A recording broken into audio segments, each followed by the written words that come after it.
Hello guys, ಎಲ್ರಿಗೂ ನಮಸ್ಕಾರ. Welcome back to my channel. ನಾನು ನಿಮ್ಮ ನವೀನ್. ನೀವು ನೋಡ್ತಿರೋದು ಚಿಲ್ ಸಿಟಿ ನವೀನ್ ಚಾನಲ್. ಇವತ್ತು ನಮ್ಮ ಚಾನಲ್ ಬರ್ತಿರೋ ವ್ಲಾಗ್ ಅಲ್ಲಿ Karnataka's most beautiful waterfalls trek ಆದ ಬಂಡಜ ಟ್ರೆಕ್ ಯಾವ ತರ ಮಾಡೋದು, ಎಲ್ಲಿಂದ ಹೋಗ್ಬೇಕು, ಎಂಟ್ರಿ ಟಿಕೆಟ್ಸ್ ಯಾವ ತರ ತಗೋಬೇಕು ಅಂತ ಕಂಪ್ಲೀಟ್ ಮಾಹಿತಿ ಈ ವಿಡಿಯೋಲಿ ತಿಳಿಸ್ಕೊಡ್ತಿದ್ದೀನಿ. ಅದರಿಂದ ವಿಡಿಯೋನ ಫುಲ್ ನೋಡಿ, ಹಂಗೆ ಮರಿದೆ ನಿಮ್ ಫ್ರೆಂಡ್ಸ್ ಗೆ ವಿಡಿಯೋನ ಶೇರ್ ಮಾಡಿ. ಫಸ್ಟ್ ಟೈಮ್ ನೀವು ಯಾರಾದ್ರೂ ನಮ್ಮ ಚಾನಲ್ ನೋಡ್ತಿದ್ದೀರಾ ಅಂದ್ರೆ ಖಂಡಿತ ಸಬ್ಸ್ಕ್ರೈಬ್ ಬಟನ್ ನ ಕ್ಲಿಕ್ ಮಾಡ್ಕೊಂಡು ನಮ್ಮ ಪೇಜ್ ಗೆ ಸಪೋರ್ಟ್ ಮಾಡಿ. ಬನ್ನಿ ಈಗ ವಿಡಿಯೋ ಅಲ್ಲಿ ಏನೆಲ್ಲ ಇದೆ ಅಂತ ನೋಡೋಣ.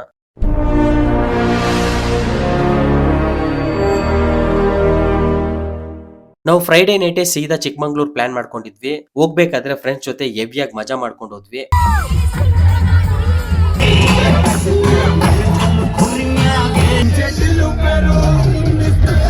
ಮತ್ತೆ ಬೆಳಗಿನ ಜಾವ 5 ಗಂಟೆಗೆ ಚಿಕ್ಕಮಂಗ್ಳೂರಲ್ಲಿರೋ ಹೋಮ್ ಸ್ಟೇಗೆ ತಲುಪಿದ್ವಿ. ಅಲ್ಲೇ ಫುಲ್ ಫ್ರೆಶ್ ಅಪ್ ಆಗಿ ತಿಂಡಿ ತಿನ್ಕೊಂಡು ಅಲ್ಲೇ ಮಧ್ಯಾಹ್ನ ಲಂಚ್ಗೂ ಪುಳಿಯೋಗರೆನ ಕಟ್ಕೊಂಡು ಹೋಮ್ ಸ್ಟೇ ಇಂದ ಜರ್ನಿನ ಸ್ಟಾರ್ಟ್ ಮಾಡಿದ್ವಿ. ಹೋಮ್ ಸ್ಟೇ ಇಂದ ಟ್ರೆಕ್ ಬೇಸ್ ಗೆ ಒಂದು 4 ಇಂದ 8 ಕಿಲೋಮೀಟರ್ ಡಿಸ್ಟೆನ್ಸ್ ಇರುತ್ತೆ. ನಮ್ಗೆ ಜೀಪ್ಸ್ ಎಲ್ಲ ಅರೇಂಜ್ ಇತ್ತು. ಸರಿ, ಜೀಪ್ ರೈಡ್ ನ ಸ್ಟಾರ್ಟ್ ಮಾಡಿದ್ವಿ. ಜೀಪ್ ರೈಡ್ ಅಂತೂ ಹೇಳೋದೇ ಬೇಡ, ಸಖತ್ ಮಜಾ ಕೊಡ್ತು. ಯಾಕಂದ್ರೆ ರೋಡ್ಸ್ ಅಂತೂ ಅಷ್ಟೊಂದು ಖರಾಬ್ ಆಗಿತ್ತು.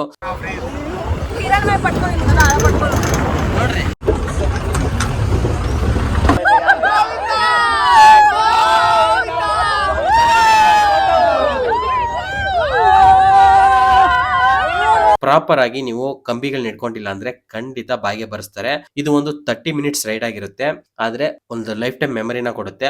ಅಲ್ಲಿ ಹೋಗ್ಬೇಕಾದ್ರೆ ಎಲ್ಲಾ ವ್ಯೂಸ್ ನೋಡ್ಕೊಂಡು ಸೂಪರ್ ಆಗಿ ಎಂಜಾಯ್ ಮಾಡ್ಕೊಂಡು ಅಂತೂ ಇಂತೂ ಜೀಪ್ ರೈಡ್ ನ ಮುಗಿಸಿ ಬಂಡಜ ಟ್ರೆಕ್ ಎಂಟ್ರೆನ್ಸ್ ಹತ್ರ ಬಂದ್ವಿ. ಅಲ್ಲಿ ನಿಮ್ಗೆ ಎಂಟ್ರಿ ಟಿಕೆಟ್ಸ್ ಕೊಡಲ್ಲ, ನೀವು ಆನ್ಲೈನ್ ಅಲ್ಲೇ ಬುಕ್ ಮಾಡ್ಬೇಕಾಗಿರುತ್ತೆ. ನಾವು ಬಂದಿರೋದು ಗೋಪ್ರಾಯಣ ಟ್ರೆಕ್ ಆರ್ಗನೈಸರ್ಸ್ ಕಡೆಯಿಂದ, ಅದರಿಂದ ಜೀಪ್ ರೈಡ್ ಎಂಟ್ರಿ ಟಿಕೆಟ್ಸ್ ಎಲ್ಲ ಅವರೇ ಬುಕ್ ಮಾಡಿರ್ತಾರೆ. ನೀವೇನಾದ್ರೂ ಎಂಟ್ರಿ ಟಿಕೆಟ್ಸ್ ಎಲ್ಲ ಬುಕ್ ಮಾಡ್ಬೇಕು ಅಂದ್ರೆ ಡಿಸ್ಕ್ರಿಪ್ಷನ್ ಅಲ್ಲಿ ಲಿಂಕ್ ಕೊಟ್ಟಿರ್ತೀನಿ, ಹೋಗಿ ಚೆಕ್ ಮಾಡ್ಕೊಳ್ಳಿ. ನೀವು ಟಿಕೆಟ್ಸ್ ನ ಬುಕ್ ಮಾಡಿದ್ರೆ ಅಲ್ಲಿ ನಿಮ್ ನೇಮ್ಸ್ ಇರುತ್ತೆ, ಅಲ್ಲಿ ನೀವು ಸೈನ್ ಮಾಡಿದ್ರೆ ಟಿಕ್ ಮಾಡ್ಬಿಟ್ಟು ಒಳಗಡೆ ಬಿಡ್ತಾರೆ. ಒಳಗಡೆ ಬಿಡ್ಬೇಕಾದ್ರೆ ನಿಮ್ಮ ಹತ್ರ ಕ್ಯಾಮ್ರಾಸು, ಪ್ಲಾಸ್ಟಿಕ್ಸ್, ಡ್ರೋನ್ಸ್ ಈ ತರ ಎಲ್ಲ ಚೆಕ್ ಮಾಡ್ತಾರೆ. ಈ ತರ ಎಲ್ಲ ಇದ್ರೆ ಅಲ್ಲೇ ಇಸ್ಕೋತಾರೆ. ಅದರಿಂದ ಸ್ಟೇ ಅಲ್ಲೇ ನೀವು ಏನೆಲ್ಲ ತಗೊಂಡ್ ಹೋಗ್ಬೇಕು ಅನ್ನೋದನ್ನ ಪ್ರಾಪರ್ ಆಗಿ ಚೆಕ್ ಮಾಡ್ಕೊಳ್ಳಿ. ಒನ್ಸ್ ನಾವು ಹೋಗಿದ್ ಗ್ರೂಪ್ ಎಲ್ಲಾರ್ದು ಚೆಕಿಂಗ್ ಆದ್ಮೇಲೆ ಟ್ರೆಕ್ ನ ಸ್ಟಾರ್ಟ್ ಮಾಡಿದ್ವಿ.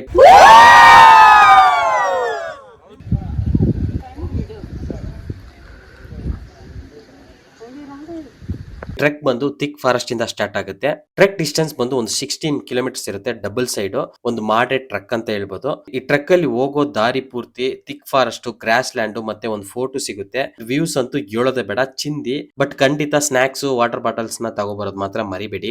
ಇನ್ನೊಂದು ಖುಷಿ ವಿಚಾರ ಏನಪ್ಪಾ ಅಂದ್ರೆ ಎಂಟ್ರೆನ್ಸ್ ಪಕ್ಕದಲ್ಲೇ ನಿಮ್ಗೆ ರಾಣಿಜೇರಿ ವ್ಯೂ ಪಾಯಿಂಟ್ ಕಾಣಿಸುತ್ತೆ. ಟ್ರೆಕ್ ನ ಸ್ಟಾರ್ಟ್ ಮಾಡಕ್ ಮುಂಚೆನೆ ನೋಡ್ಕೊಬಿಡಿ, ಯಾಕಂದ್ರೆ ಟ್ರೆಕ್ ಮುಗಿಸ್ಕೊಂಡ್ ಬಂದ್ಮೇಲೆ ನಿಮ್ಗೆ ಪುರ್ಸೊತ್ತಿರಲ್ಲ, ಖಂಡಿತ ನೋಡಲ್ಲ. ಜೀಪ್ ಹತ್ಕೊಂಡು ಆರಾಮಾಗಿ ಹೋಮ್ ಸ್ಟೇಗೆ ಬಂದು ರೆಸ್ಟ್ ಮಾಡೋಣ ಅನ್ಕೋಬಿಡ್ತೀರಾ. ಅದರಿಂದ ಫಸ್ಟೇ ಹೋಗ್ಬಿಡಿ, ಯಾಕಂದ್ರೆ ನನ್ನ ಸಿಚುವೇಶನ್ ಆ ತರನೇ ಇತ್ತು. ಬೆಳಗ್ಗೆನೆ ಬಿಸಿಲು ಬಂದ್ಬಿಟ್ಟಿದೆ, 8:30 ಆಗ್ತಿದೆ ಟೈಮ್ ಅಷ್ಟೇ. ಅಬ್ಬಾಬ, ಇಲ್ಲಿ ನೋಡು ಪ್ಲಾಸ್ಟಿಕ್ಸ್ ಹಾಕಿಟ್ಟವ್ರೆ ಗೈಸ್. ಹಿಂಗೆ ಮಾಡಿದ್ರೆ ಹೆಂಗೆ? ಪರಿಸರನ ಉಳಿಸ್ಬೇಕು ಅಂದ್ಕೊಂಡು ಬರ್ತಾರೆ, ಈ ಥರ ಎಲ್ಲ ಮಾಡಿಟ್ರೆ ಏನು ಮಾಡೋಕ್ಕಾಗುತ್ತೆ?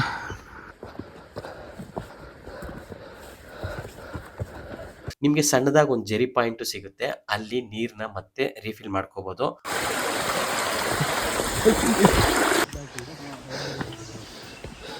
ಅದಾದ್ಮೇಲೆ ಒಂದು 2 ಕಿಲೋಮೀಟರ್ಸ್ ನಿಮ್ಗೆ ಗ್ರಾಸ್ ಲ್ಯಾಂಡ್ ಇರುತ್ತೆ.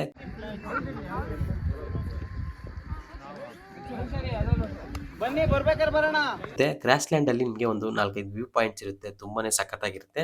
ಇಲ್ಲಿ ಇನ್ನೊಂದು ಇಂಟ್ರೆಸ್ಟಿಂಗ್ ವಿಚಾರ ಸಿಗುತ್ತೆ. ಏನ್ ಗೊತ್ತಾ, 12ನೇ ಶತಮಾನದಲ್ಲಿ ಕಟ್ಟಿರೋ ಬಳ್ಳಲಾರಾಯಣ ದುರ್ಗ ಫೋರ್ಟ್ ಸಿಗುತ್ತೆ.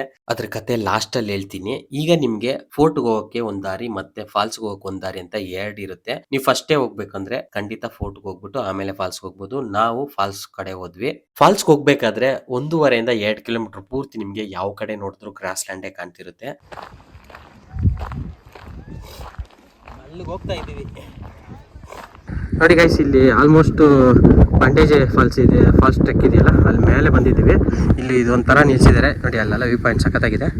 ನೋಡಿ ಏನಕ್ಕೆ ನಿಲ್ಸಿದ್ದಾರೆ ಅಂತ ಖಂಡಿತ ಹೇಳಿ, ಹೋಗ್ತಿದ್ದೀವಿ ಮುಂದಕ್ಕೆ. ಆ ಗ್ರಾಸ್ ಲ್ಯಾಂಡ್ ಅಲ್ಲಿ ಹೋಗ್ತಾ ಹೋಗ್ತಾ ಫುಲ್ ಫಾಗು ಮತ್ತೆ ಆ ಮೌಂಟೈನ್ಸ್ ಟ್ರೆಕ್ ಮಾಡೋದು ಒಂಥರ ಎಕ್ಸ್ಪೀರಿಯನ್ಸ್ ಅಂತ ಹೇಳ್ಬೋದು. ಆ ಬೆಂಗಳೂರಲ್ಲಿ ಟ್ರಾಫಿಕ್ ಅಲ್ಲಿ ಆ ಸೌಂಡ್ ಮಧ್ಯ ಇದ್ದು ಈ ತರ ಟ್ರೆಕ್ಕಿಂಗ್ ಯಾವಾಗಾದ್ರೂ ಒನ್ಸ್ ಮಾಡಿದ್ರೆ ಅದ್ರ ಮಜಾನೇ ಬೇರೆ.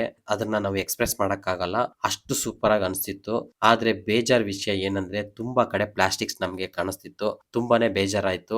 ಬರೋದೇ ನೆಮ್ಮದಿಗೋಸ್ಕರ, ಅದ್ರಲ್ಲೂ ಈ ತರ ಮಾಡಿದ್ರೆ ಕಷ್ಟ ಆಗುತ್ತೆ ಅಲ್ವಾ. ಸರಿ, ನಮ್ಗೆ ಕಾಣಿಸಿದ ಪ್ಲಾಸ್ಟಿಕ್ ನೆಲ್ಲ ಬ್ಯಾಗ್ ಅಲ್ಲಿ ಹಾಕೊಂಡು ಪ್ರಯಾಣನ ಮುಂದುವರಿಸ್ತೀವಿ. ಆಕ್ಚುಲಿ ನಮ್ಗೆ ಬಂಡಜ ಟ್ರೆಕ್ ಬಂದು ಫಸ್ಟ್ ಟೈಮ್ ಆಗಿರೋದ್ರಿಂದ ನಾವು ಗ್ರಾಸ್ ಲ್ಯಾಂಡ್ ಮುಗಿದ ತಕ್ಷಣನೇ ನಮ್ಗೆ ಫಾಲ್ಸ್ ಸಿಗ್ಬಿಡುತ್ತೆ ಅನ್ಕೊಂಡ್ವಿ. ಆದ್ರೆ ಅಸಲಿ ಪಿಕ್ಚರ್ ಇನ್ಮೇಲೆನೆ ಸ್ಟಾರ್ಟ್ ಆಗುತ್ತೆ ಅಂತ ಗೊತ್ತಿರ್ಲಿಲ್ಲ.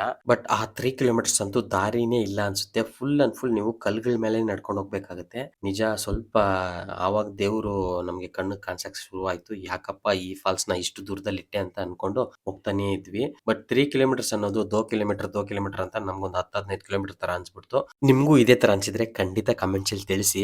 ಬಟ್ ಅದ್ರಲ್ಲೇ ನಮ್ಗೆ ಒಂಥರ ಕಲ್ಲುಗಳು ಸಿಕ್ತಿತ್ತು. ಏನ್ ಕಲ್ಲು ಅಂದ್ರೆ ಒಂಥರ ಸಿಲ್ವರ್ ತರಾನೇ ಇತ್ತು. ಪಳ ಪಳ ಅಂತ ಹೊಳಿತಿತ್ತು ಆ ಕಲ್ಲುಗಳು. ಅದನ್ನ ನೋಡ್ಕೊಂಡು ಸ್ವಲ್ಪ ಕಾಮಿಡಿ ಮಾಡ್ಕೊಂಡು ಮೆತ್ತಕ್ ನಡ್ಕೊಂಡು ಹೋಗ್ತಿದ್ವಿ. ಫೈನಲ್ ಆಗಿ ನಮ್ಗೆ ನೆಮ್ಮದಿ ಅನ್ಸಿದ್ ಯಾವಾಗ ಗೊತ್ತಾ, ಆ ಫಾಲ್ಸ್ ಸೌಂಡ್ ಕೇಳಿದಾಗ. ನಾವಂತೂ ಎಲ್ಲಾ ಕಡೆ ವಿಡಿಯೋಸ್ ಮಾಡ್ಕೊಂಡು ಮೆತ್ತಕ್ ಹೋಗ್ತಿದ್ವಿ. ಜನ ಇರಲ್ಲ ಅಂತ ಅನ್ಕೊಂಡು ಹೋಗ್ ನೋಡಿದ್ರೆ ಅಲ್ಲಿ ಜನ ಸಾಗರನೇ ಇತ್ತು.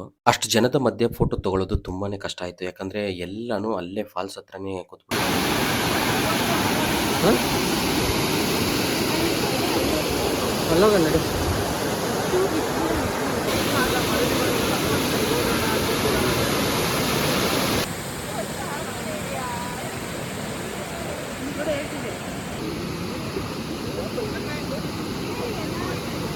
ಫೋಟೋಸ್ ತಗೊಳ್ಳೋದೇ ತುಂಬಾ ಕಷ್ಟ ಆಯ್ತು. ಅದಾದ್ಮೇಲೆ ಓಕೆ ಅನ್ಬಿಟ್ಟು ಅಲ್ಲೇ ಸ್ವಲ್ಪ ಫಾಲ್ಸ್ ವ್ಯೂನ ಎಂಜಾಯ್ ಮಾಡ್ಕೊಂಡು ನೀರಲ್ಲಿ ಕೂತ್ಬಿಟ್ವಿ. ಕೂತಿದಾದ್ಮೇಲೆ ಹೊಟ್ಟೆನು ತುಂಬಾ ಹಸಿತಿತ್ತು. ಆಲ್ರೆಡಿ ಪುಳಿಯೋಗರೆ ಕಟ್ಕೊಂಡು ಹೋಗಿದ್ವಲ್ಲ, ಅದನ್ನ ತಿನ್ಬಿಟ್ಟು ಮತ್ತೆ ಸ್ವಲ್ಪ ಹೊತ್ತು ಅಲ್ಲೇ ಎಂಜಾಯ್ ಮಾಡಿ, ಯಾಕಂದ್ರೆ ಫುಲ್ ಫಾಗ್ ಕವರ್ ಆಗ್ಬಿಡ್ತು. ಅದನ್ನ ನೋಡ್ಕೊಂಡು ಮತ್ತೆ ವಾಟರ್ ಎಲ್ಲ ಫುಲ್ ಮಾಡ್ಕೊಂಡು ರಿಟರ್ನ್ ಜರ್ನಿನ ಸ್ಟಾರ್ಟ್ ಮಾಡಿದ್ವಿ.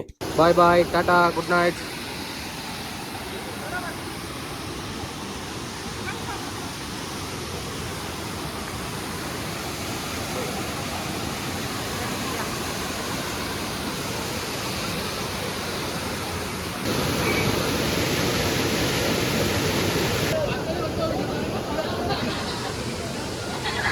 ಗೈಸ್, ಅವನ ಅಜ್ಜಿ ಒಂದು 3 ಕಿಲೋಮೀಟ್ರ್ ಕೆಳಗಡೆ ಇಳಿದು ಹತ್ತಬೇಕು. ತಿಕ್ಕ ಹರ್ಕೊಂಡು ಹೋಗುತ್ತೆ ಗೈಸ್. ತುಂಬ ಕಷ್ಟ ಆಯಿತು ನೋಡಿ. ಎಷ್ಟು ಸ್ವೆಟ್ ಆಗಿದ್ದೀವಿ, ಹೆಂಗಾಗಿದೆ ಮುಖ ಎಲ್ಲ. ಅದರಲ್ಲಿ ಬೇರೆ ಈ ಬಿಸಿಲು ಬೇರೆ ಹೆವಿ ಕಷ್ಟ ಆಯಿತು. ಅಯ್ಯೋ ಯಪ್ಪ, ಸ್ವಲ್ಪ ಕಷ್ಟನೇಪ್ಪ. ನಾನು ಈಸಿ ಅಂದ್ಕೊಂಡೆ, ನೇತ್ರಾವತಿ ಕಂಪೇರ್ ಮಾಡಿದ್ರೆ ಇದು ನನಗೆ ಸ್ವಲ್ಪ ಕಷ್ಟ ಅನಿಸ್ತು. ರಿಟರ್ನ್ ಬರ್ಬೇಕಾದ್ರೆ ಅಂತೂ ಲಾಸ್ಟ್ 3 ಕಿಲೋಮೀಟರ್ ಸ್ಟ್ರೆಚ್ ಇತ್ತಲ್ಲ, ತುಂಬಾ ಕಷ್ಟ ಆಯ್ತು. ಅದಾದ್ಮೇಲೆ ಮೇಲೆ ಬಂದ್ಮೇಲೆ ಫುಲ್ ಫಾಗ್ ಎಲ್ಲ ಕಡೆ ಕವರ್ ಆಗಿತ್ತು. ಅದರಿಂದ ಸ್ವಲ್ಪ ಮೌಂಟೈನ್ಸ್ ಎಲ್ಲ ಸೂಪರ್ ಆಗಿ ಕಾಣ್ತಿತ್ತು. ಫೋಟೋಸ್ ಎಲ್ಲ ತಗೊಂಡ್ವಿ. ಫೈನಲ್ ಆಗಿ 12ನೇ ಶತಮಾನದಲ್ಲಿ ಕಟ್ಟಿರೋ ಬಳ್ಳಲಾರಾಯಣ ದುರ್ಗಾ ಫೋರ್ಟ್ ಇತ್ತಲ್ಲ, ಅಲ್ಲೂ ಹೋದ್ವಿ. ನಿಜ ಹೇಳ್ತೀನಿ, ಇಷ್ಟ ಮೇಲೆ ಯಾವ ತರ ಕೋಟೆನ ನಿರ್ಮಾಣ ಮಾಡಿದಾರೆ ಅನ್ನೋದು ಗೊತ್ತೇ ಆಗ್ಲಿಲ್ಲ. ಅಷ್ಟೊಂದು ಸಖತ್ತಾಗಿತ್ತು. ಯಾಕಂದ್ರೆ ಆ ಟೆಕ್ನಾಲಜಿ ಇಲ್ದೇನೆ ಇಲ್ಲಿ ಬಂದು ಕಲ್ಲಲ್ಲಿ ಕೋಟೆನ ನಿರ್ಮಾಣ ಮಾಡಿದ್ದಾರೆ. ಹ್ಯಾಟ್ಸ್ ಆಫ್ ಹೇಳ್ಬೇಕು ಅವ್ರಿಗೆಲ್ಲ.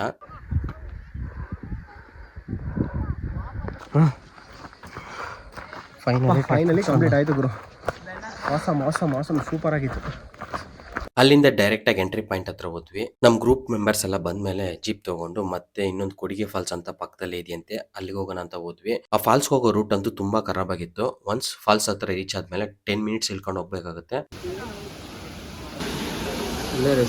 ನೋಡಿ, ಇಳ್ಕೊಂಡು ಹೋಗಿ ಅಲ್ಲಿ ಫಾಲ್ಸ್ ವ್ಯೂ ನೋಡಿದ ತಕ್ಷಣ ಎಲ್ಲರೂ ಫಿದಾ ಆಗ್ಬಿಟ್ರು. ಯಾಕಂದ್ರೆ ಫ್ಲೋಸ್ ತುಂಬಾನೇ ಜಾಸ್ತಿ ಇತ್ತು, ನೋಡಕ್ಕೆ ಸಖತ್ತಾಗಿತ್ತು. ಬಟ್ ವಾಟರ್ ಅಂತೂ ತುಂಬಾ ಕೋಲ್ಡ್ ಇತ್ತು. ಸರಿ ಇಳಿಲೇಬೇಕಂತ ಇಳಿದ್ಬಿಟ್ಟು ಫುಲ್ ಮಜಾ ಮಾಡ್ಬಿಟ್ಟು